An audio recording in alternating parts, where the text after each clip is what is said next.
கர்த்தருக்கு ஸ்தோத்திரம். மனித எலும்புகளுக்கிடையே கேட்ட கர்த்தருடைய சத்தம் மற்றும் வானத்தில் கேட்ட கர்த்தருடைய சத்தத்தின் வல்லமையை குறித்தும், இயேசுவின் இரகசிய வருகையின் போதும் அதே அவருடைய சத்தத்தின் வல்லமையால் நடக்கப் போகிற அதிசயங்களை குறித்தும் இந்த பதிவில் பார்ப்போம். முதலில் கர்த்தருடைய சத்தம் எப்படிப்பட்டது என்பதை குறித்து பார்ப்போம். வெளிப்படுத்தின விசேஷம் 1 அதிகாரம் 15 வசனத்தில் அவருடைய சத்தம் பெருவெள்ளத்து இரைச்சலை போல் இருந்தது என்று அப்போஸ்தலனாகிய யோவான் கூறுகிறார்.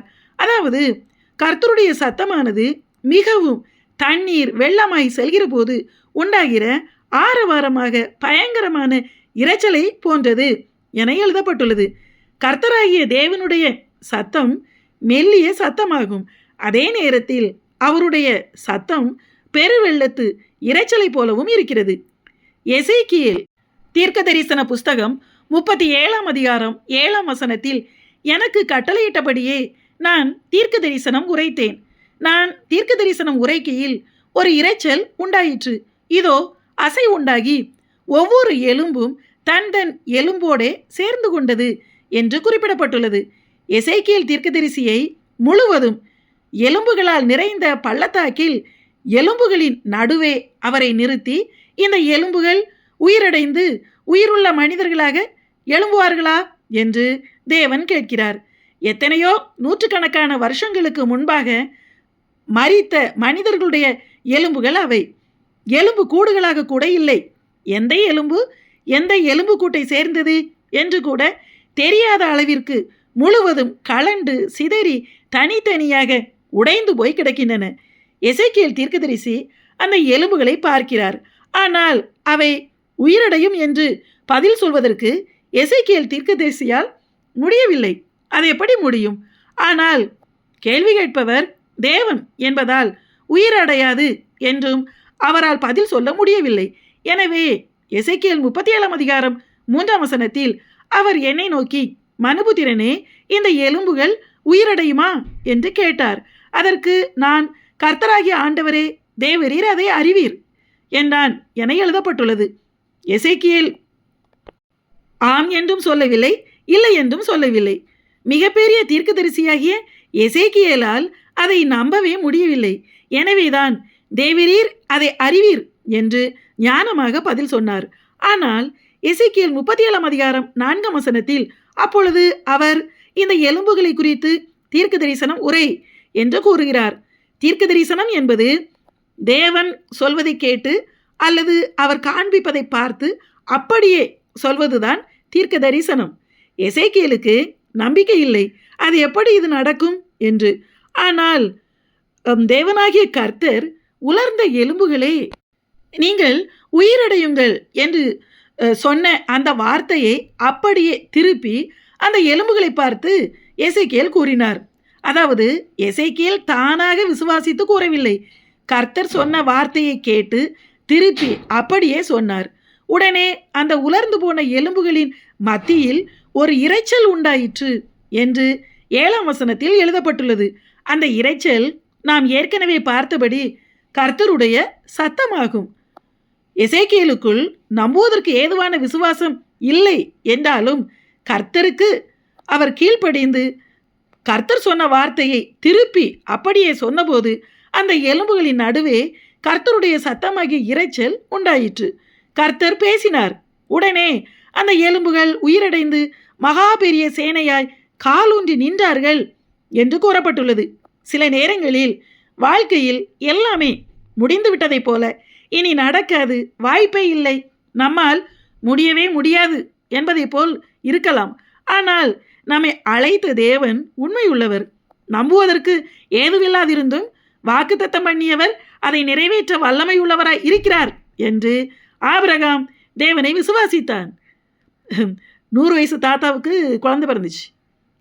அவனுக்கு தேவன் தாம் சொன்னதை நிறைவேற்றினார். நம்முடைய வாழ்க்கையிலும் இனி முடியவே முடியாது என்கிற எதுவாக இருந்தாலும் அதில் நமக்கு விசுவாசம் அற்ப விசுவாசமாக இருந்தாலும் எசேக்கியேலை போல கர்த்தருக்கு கீழ்ப்படியும் போது, எசேக்கியேலை போல கர்த்தருக்கு முன்பாக எப்போதும் நாம் தேவ சமூகத்தில் ஆவிக்குள்ளாகிற அந்த அனுபவம் இருக்கும்போது கர்த்தருக்கு கீழ்ப்படியும் போது அந்த விஷயத்தில் கர்த்தருடைய சத்தமாகிய இரைச்சல் உண்டாகும். கர்த்தரே அதை மறுபடியும் உயிரடைய செய்து எழும்பி நிற்க வைப்பார். 1 ராஜாக்களின் புஸ்தகம் 18ஆம் அதிகாரம் 41ஆம் வசனத்தில், பின்பு எலியா ஆகாபை நோக்கி, நீர் போம், போஜனபானம் பண்ணும், பெருமழையின் இரைச்சல் கேட்கப்படுகிறது என்றான் என எழுதப்பட்டுள்ளது. இஸ்ரவேல் தேசத்தில் 3½ வருஷங்கள் மழையே கிடையாது. இதனால் கொடிய பஞ்சமும் தரித்திரமும் அங்கே ஏற்பட்டது. பெரிய தீர்க்கதரிசியாகிய எலியாவை தேவன் கேரித் நதியண்டையில் ஒளித்து வைத்து காகங்கள் மூலமாக எலியாவை போஷித்தார். கேரித் நதியின் தண்ணீர் கூட வற்றி வறண்டு போனது. ஆடுகள், மாடுகள், குதிரைகளுக்கெல்லாம் புல் இல்லாமல் போனது. மனிதர்களுக்கு ஆகாரமே இல்லை. கொடிய பஞ்சம். அதன் பிறகு எலியா ஆகாப் ராஜாவை சந்தித்த போது எலியா கூறுகிறார், பெருமழையின் இரைச்சலின் சத்தம் எனக்கு கேட்கிறது என்று. தேசத்தில் 3½ வருஷம் மழையே இல்லை. எலியா ஆகாபிடம் பெருமழையின் இரைச்சல் கேட்கிறது என்று சொன்னபோது வானத்தில் மேகங்களே இல்லை. வானம் தொடச்சி போட்ட மாதிரி இருக்கு. மழை வருவதற்கான எந்த அடையாளமும் அறிகுறியும் வானத்தில் இல்லவே இல்லை.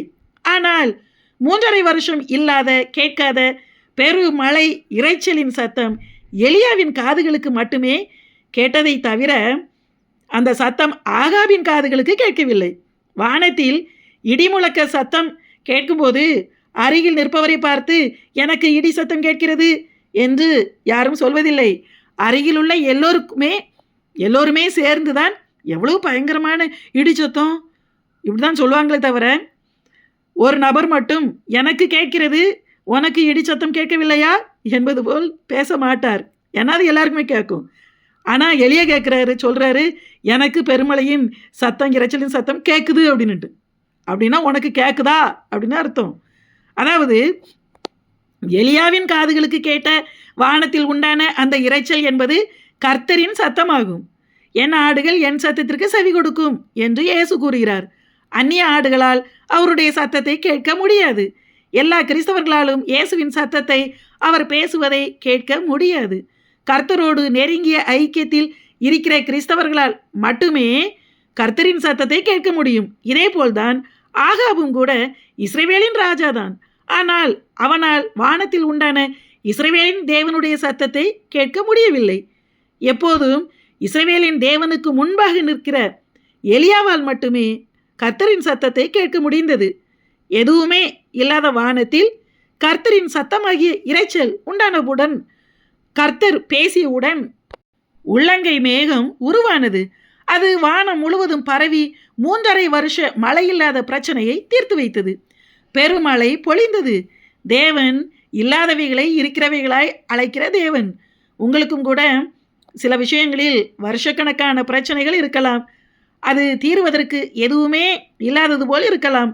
ஆனால் எலியாவை போல எப்போதும் நாம் கர்த்தருக்கு முன்பாக நிற்கிறவர்களாக இருந்தால் அந்த விஷயத்தில் கர்த்தரின் சத்தமாகிய இரைச்சல் உண்டாகும். கர்த்தர் பேசுவார். எத்தனை வருஷ காரியமாக இருந்தாலும் தேவனால் கூடாதது ஒன்றுமே இல்லை. நாயினூர் விதவைக்கும் ஜபாலய தலைவனுக்கும் ஒரு நாள் பிரச்சனை. அன்றுதான் அவர்களுடைய பிள்ளை மரித்து போனது. மார்த்தாள் மரியாளுக்கு 4 நாள் பிரச்சனை. பெரும்பாடுள்ள ஸ்திரீக்கு 12 வருஷ பிரச்சனை. கூனியாக இருந்த ஸ்திரீக்கு 18 வருஷ பிரச்சனை. பெதஸ்தா மண்டபத்தில் இருந்த மனுஷனுக்கு 38 வருஷம் பிரச்சனை. ஆனால் விடுதலை கொடுப்பது இயேசுவுக்கு லேசான காரியம். நாம் கர்த்தருக்கு முன்பாக என் நேரமும் எலியாவை போல நிற்கிறவர்களாக அவருடைய பாதத்திலேயே காத்திருந்தால் அந்த பிரச்சனையில் கர்த்தருடைய சத்தமாகிய இரைச்சல் உண்டாகும். கர்த்தர் பேசுவார். அவர் முடியாததை முடிய பண்ணுவார். 2 சாமுவேலின் புஸ்தகம் 5ஆம் அதிகாரம் 24ஆம் வசனத்தில், முசுக்கட்டை செடிகளின் நுனிகளிலே செல்லுகிற இரைச்சலை நீ கேட்கும்போது சீக்கிரமாய் எழும்பி போ. அப்பொழுது பெலிஸ்தரின் பாளையத்தை முறியடிக்க கர்த்தர் உனக்கு முன்பாக புறப்பட்டிருப்பார் என்றார் என குறிப்பிடப்பட்டுள்ளது. இஸ்ரவேல் தேசத்தை எதிரிகளாகிய பெலிஸ்தர்கள் சூழ்ந்து கொண்டு அழித்து பீறி போடுவதற்கு வளைந்து கொண்டார்கள். ஆனால் தாவீது ராஜா ஜெபம் பண்ணி கொண்டிருந்தார். நான் யுத்தத்திற்கு போகட்டுமா வேண்டாமா என்று தேவனிடம் கேட்டுக்கொண்டே காத்திருந்தார். தாவீது கோழை கிடையாது. தாவீது பராக்கிரமசாலி, வெண்கல வில்லையும் வளைத்து முறித்து போடுவான். சிங்கத்தையும் கரடியையும் ராட்சதனாகிய கோலியாத்தையும் தனியாக நின்று கொன்று போட்டவன். சிறு வயதிலிருந்தே அவன் யுத்த புருஷன் என்று வேதம் சொல்கிறது. தாவீது மட்டுமல்ல, அவனோடு இருந்த அத்தனை பேருமே பராக்கிரமசாலிகள் தான். ஆனால் தாவீது தன் அனுபவத்தையோ, தன் பலத்தையோ, தன் பராக்கிரமத்தையோ, தன்னோடு இருந்தவர்களுடைய பலத்தையோ, தன் படைபலத்தையோ நம்பி உடனே யுத்தத்திற்கு புறப்படவில்லை. தேவ சித்தத்துக்காக காத்திருந்தான். தேவன் என்னை போகச் சொன்னால் போவேன், போகாதே என்றாலும் கூட கர்த்தரே பெலிஸ்தரை முறியடிப்பார். நான் போகாமல் இருந்தாலும் கர்த்தர் ஜெயம் தருவார். நான் தேவ சித்தத்திற்கு கீழ்ப்படியும் போது ஒருபோதும் தேவன் என்னையும் இஸ்ரவேலையும் கைவிடவே மாட்டார் என்பது தாவீதுக்கு தெரியும். அதனால்தான் ஜெபித்து கொண்டிருந்தார். கர்த்தர் பேசினார். முசுக்கொட்டை செடிகளின் நுனிகளில் என் சத்தமாகி இரைச்சல் உண்டாகும். அங்கே நான் பேசும்போது நீ புறப்படு. அப்போது நான் உனக்கு முன்பாக புறப்பட்டு பெலிஸ்தரை உன் கையில் ஒப்புக் கொடுப்பேன் என்றார். அதன்படியே முசுக்கொட்டை செடியின் நுனியில் கர்த்தருடைய சத்தமாகி இரைச்சல் உண்டான போது தாவீது புறப்பட்டான். கர்த்தர் ஜெயம் கொடுத்தார். இன்றைக்கும் மனுஷர்கள் மூலமாகவோ சாத்தான் மூலமாகவோ முழுவதும் நிர்மூலமாகும்படிக்கு சோதனைகளும் வேதனைகளும் சூழ்ந்திருந்தாலும் தாவீதை போல சுய பலத்தையும் அனுபவத்தையும் உடனிருப்பவர்களையும் சாராமல் கர்த்தரையே சார்ந்து கொள்ளும்போது கர்த்தருடைய சத்தமாகிய இரைச்சல் அந்த சோதனையை முழுவதும் முறியடித்து விடும். இயேசுவின் வருகையிலும் கூட இதுதான் நடக்கும். கர்த்தர் தாமே ஆரவாரத்தோடு இறங்கி வருவார். நாம் கர்த்தரையே முழுமையாக எசேக்கியேல், எலியா, தாவீதை போல அண்டிக் கொண்டிருக்கும் போது இயேசுவின் ஆரவாரமாகிய அந்த இரைச்சலின் சத்தமே நம்மை மறுரூபமாக்கி விடும். நம்மை பலப்படுத்தி அந்த ஆரவார சத்தம்தான் அவருடைய உயிர்த்தெழுந்த வல்லமையால் மட்டுமே நாம் எடுத்துக்கொள்ளப்படுவோம். ஆமென்.